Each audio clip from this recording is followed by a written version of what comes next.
Ni katika ziara ya shekhe wa mkoa wa Pwani, Shekhe Hamisi Abbas Mtupa, akisindikizwa na mashekhe mbalimbali ikiwemo na shekhe wa wilaya ya Kisarawe, Shekhe Ramadhani Kumbanguru, lakini pia wakipokelewa na Shekhe Amiri Pazi, mkurugenzi jumuiya ya Juwaki Kisarawe, lakini pia akiambatana na imamu wa Masjidi Islamia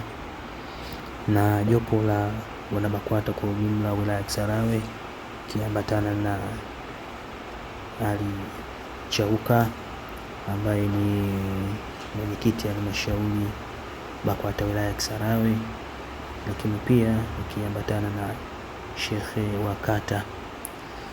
Mashekhe wote wameambatana katika ziara hii, na hapa kama tunavyoona shekhe wa mkoa wa Pwani,